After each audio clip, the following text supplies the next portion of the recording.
I'm a historian, but I'm not a historian who believes that history is, and then this happened in 1861, and then this happened in 1862, and then something else happened in 1863.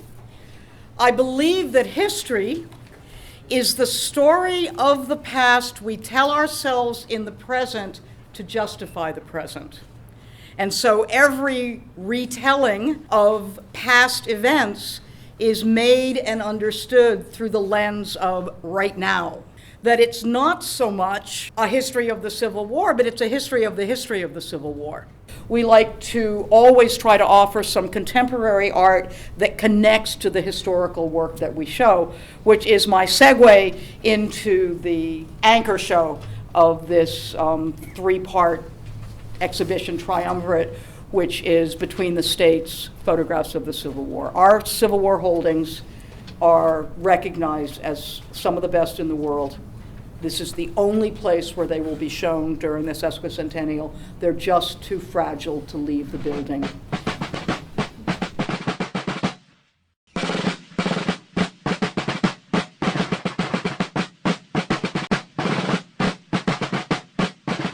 This is a selection from a very well-known one called Gardner's Photographic Sketchbook of the Civil War. In this case, there's 10, but there's over 100 images in the sketchbook itself. It came in 2 volumes. It was produced just after the war. This is actually a group of photographers photographing throughout the war, and then Alexander Gardner went back, selected the images that he thought really represented the whole struggle, and then made it into an album that he sold. It was not something that was very popular. People at the time after the Civil War ended were kind of done with the war. They didn't want to have to think about it anymore. So we estimate that under 200 copies were sold. And at a cost of today's dollars, the book would have cost about $2,000. So it's a very pricey object and something that's kind of a sore point at that point, so not many are produced. So we have actually one complete set and another partial set, so that's really exciting. And luckily for us, the pages have been cut out of the album, so we can put them on the wall.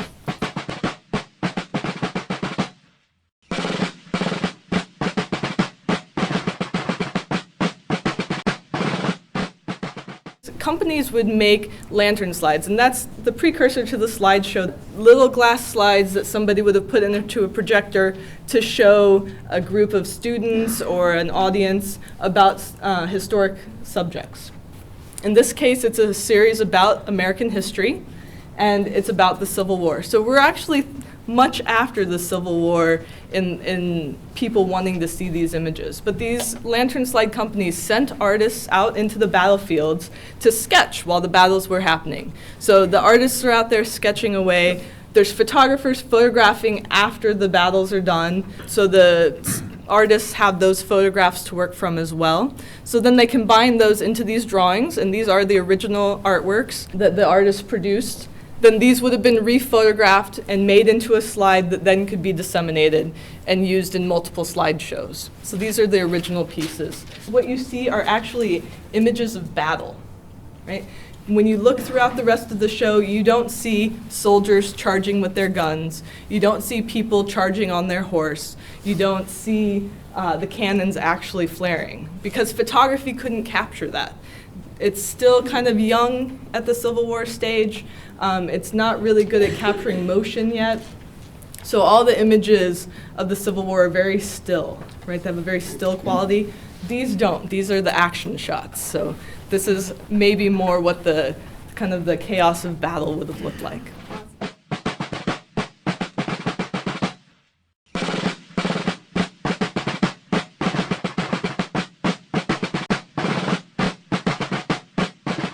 As we continue on, it's a stereo viewer, and it's okay for people to touch this. I want you to make sure that people do.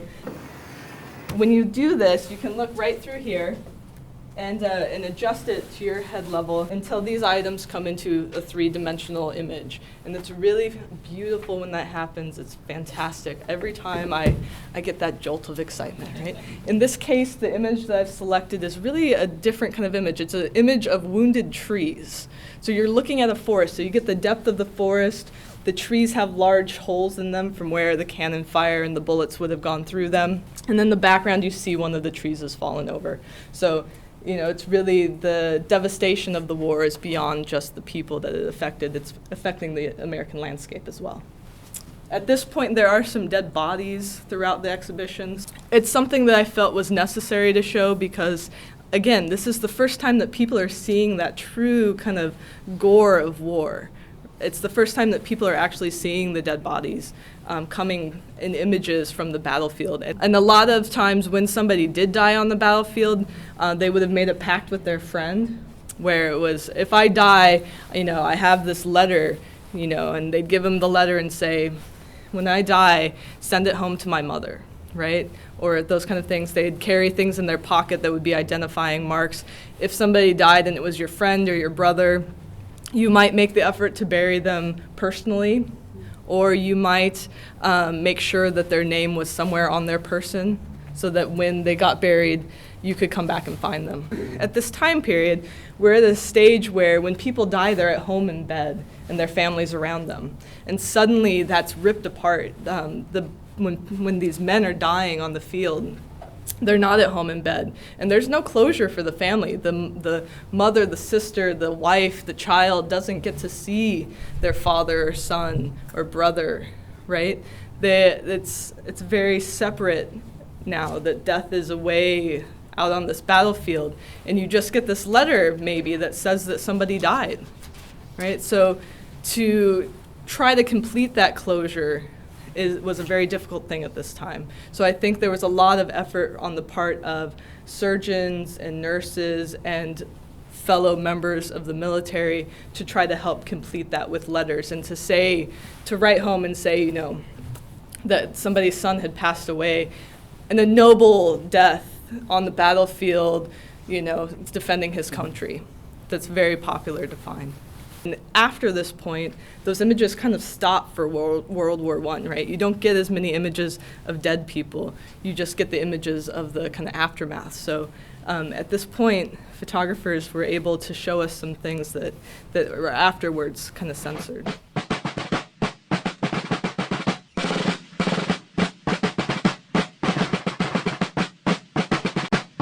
On the other side, we have some images of the CSS Alabama. I can't find another collection that has these items. I haven't seen them anywhere else. You'll see views of the deck of the CSS Alabama as well as some of the commanding officers. These are very rare. This is a Confederate warship that really wreaked havoc on a lot of Union ships. It destroyed trade. It blocked various things coming over from Europe for the Union, so it did a lot of damage to the war effort. It was eventually destroyed and sunk during the war. Another thing that is really important about naval battles at this time are monitor ships, and this is a monitor ship. There was a ship named Monitor. This isn't the Monitor, this is just a monitor ship. At this time, before the Civil War, ships are wooden.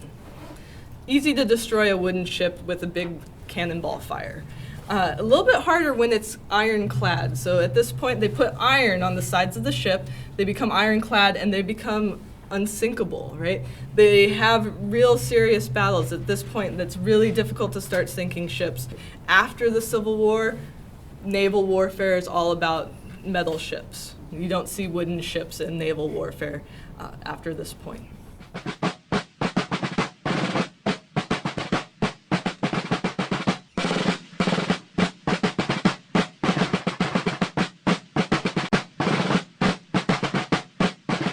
Keep in mind that when you see something this large, that's how big the negative is. It's on a glass plate. So the photographer is out on that field manipulating that large glass plate, developing that large glass plate, putting it in his camera, like all those things. He's carrying that around. He has to take it back to his home studio, which is hundreds of miles away possibly. So the fact that the glass plate survived is pretty phenomenal. The fact that it was made is really phenomenal, and the fact that it's this beautiful is even better. Remember that I'm talking about photography not capturing motion very well. You get a little glimpse of that right here. There's a guy actually moving, so he kind of looks like a ghost. So you get a little bit of that. Keep in mind that this war didn't really end in the common consciousness. This is the first time that people are really seeing the images of the war come to them in popular press. It's the first time that the battles are taking place near their homes. So the Civil War is really personal to everybody. So we have lots of photographs of monuments, of grave sites, of those kind of things. And this one is really spectacular because somebody's taken the time to inscribe the 4 sides of the monument onto the album page so that we know exactly what was on that monument.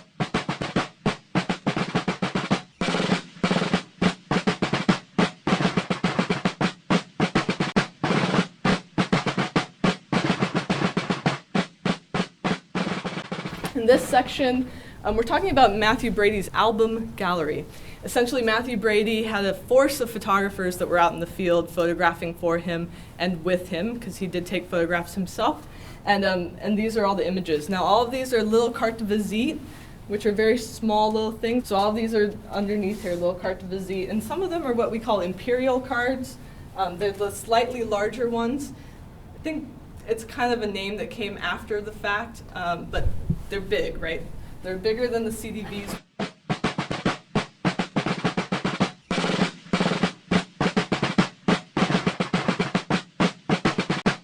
The prisons are notorious during this time period for being horrific. They're overcrowded, there's not good sanitation, there's not a lot of food, and a lot of the people are probably wounded when they get there. So it's not a good scene to be in a prison. These images are of Libby Prison. You can see that its distinctive marker, which they did do with other prisons as well, but it's painted white on the bottom, and that's in case anybody was escaping at night. It would be easier to see them against the white base. Previous to the war effort, it was a manufacturing warehouse, so it wasn't always a prison. It was converted over. On this side, we see one of the areas where prisoners would have been kept, as well as an area where the prisoners ended up escaping through. About 106 prisoners escaped through this fireplace in the kitchen.